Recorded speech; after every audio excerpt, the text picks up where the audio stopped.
0.7's F1 SL25 sail continues to prove its excellence on the racecourse. A completely new outline with a smaller, faster head, making the sail feel even lighter. A shorter boom, 11 to 15 centimeters, which increases jibing speed and transition time while maintaining a neutral feel. A refined leach shape with extreme funneling, increasing average speed and overall power delivery.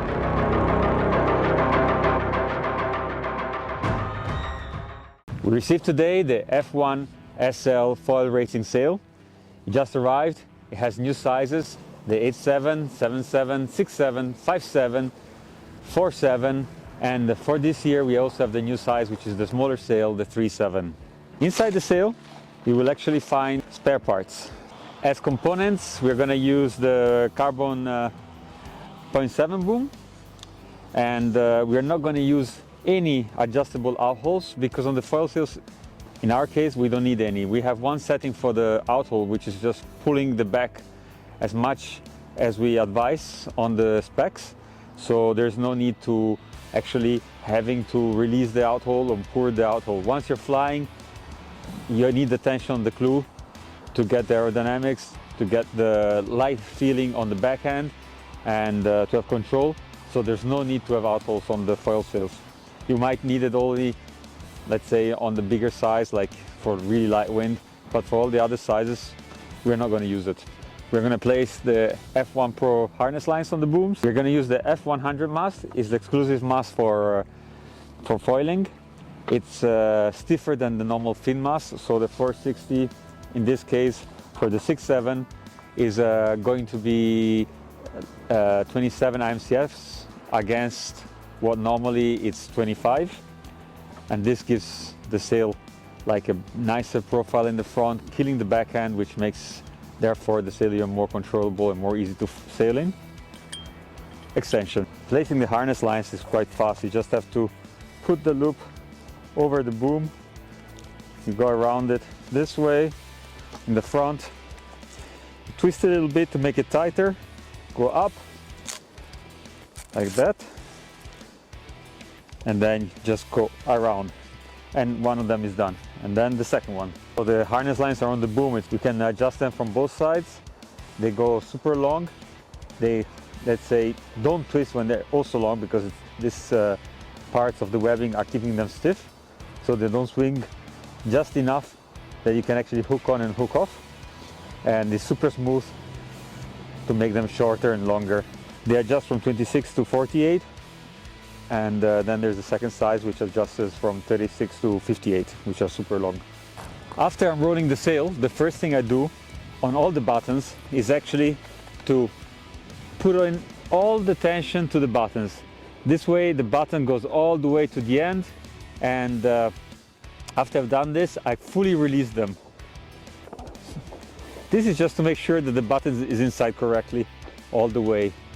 I fully release them because I don't want to have any tensions on the buttons till I rig. So this is the 6.7, is exactly a model sail. I just took it out of the shelf today from the sails that have arrived. I will rig it and tune it for him so he has less work. And if you follow my steps, I'm sure that you're going to have a very pleasant ride on the sail from the first session. There's not much to do. It's quite straightforward, so just follow my steps. Putting the mast inside the sail, all the way in. The mast will go automatically into the pin, so you don't need to check.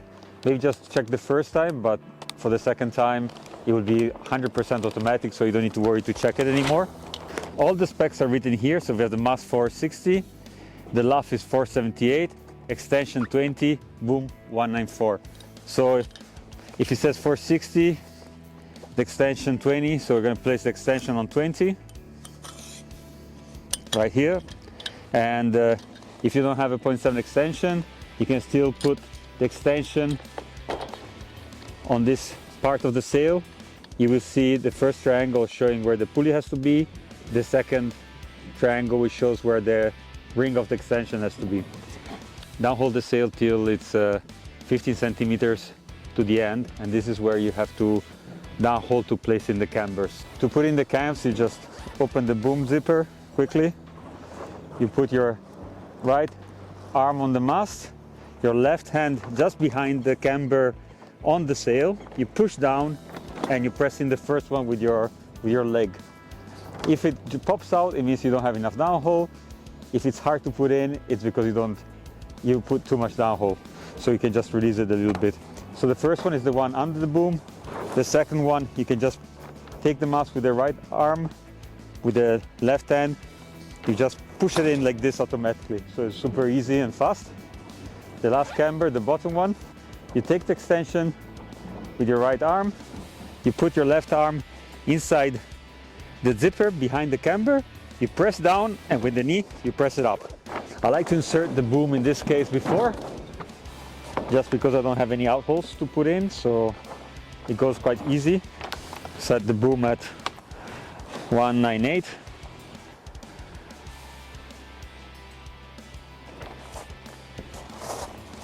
So now that the sail has been downhauled completely, outhauled completely, we're going to check how much tension I gave and which parts of the sail I checked to know that everything is well tensioned. The first thing for downhaul that I look is that the mast sleeve is actually having a tension. I want to feel that when I'm pressing on the sail, there is tension, a vertical tension. I don't look so much at the horizontal tension, I look more that it sounds good vertically. Already like this, I already know that the sail has a good downhaul. Another thing is that when I'm downhauling the sail, I feel that the mast has a bending tension, which is very natural.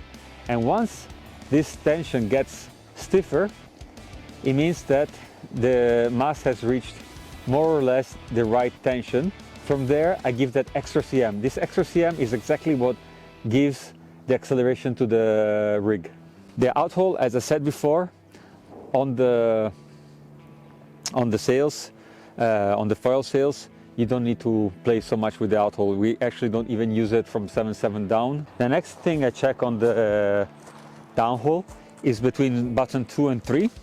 I try to see where the loose area is, and I'm happy to see it that is around 25 centimeters from this stitching line, and that's more or less like a reference, but still I like to feel that pressure in the mast, which is of course something that you need to learn to feel. For the outhole, we are not going to put any adjustable outholes because what you want is not to have any pressure on your backhand when you foil.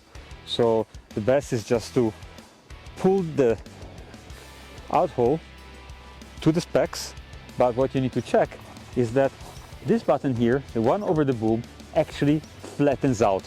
When it's flat, it means that the sail will be pretty fast. Regarding the buttons, once again, I fully put out all the tension from the buttons till I feel there's no tension inside. Once there's no tension, I start putting tension on all of them.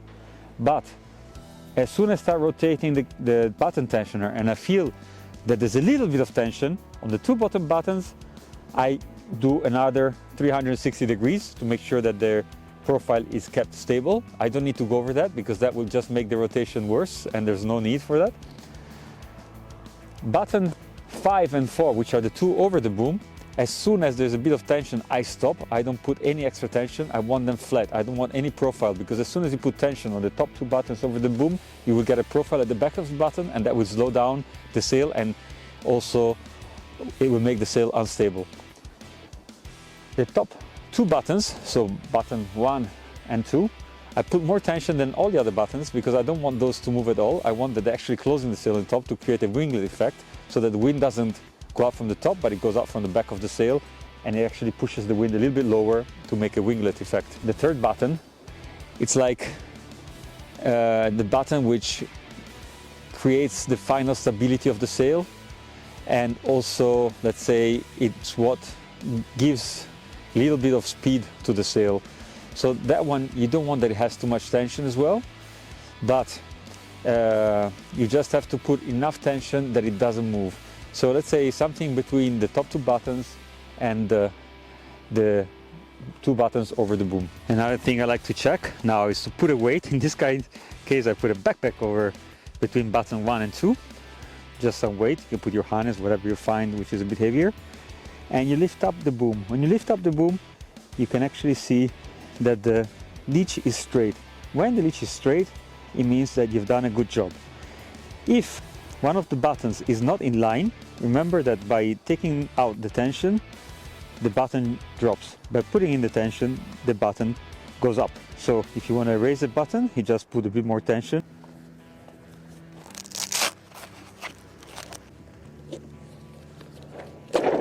The tech strap has to be put in any position of the extension. It doesn't really matter as long as the tension is right. If it's not enough tension, this will just flap around and we will lose power and stability of the sail.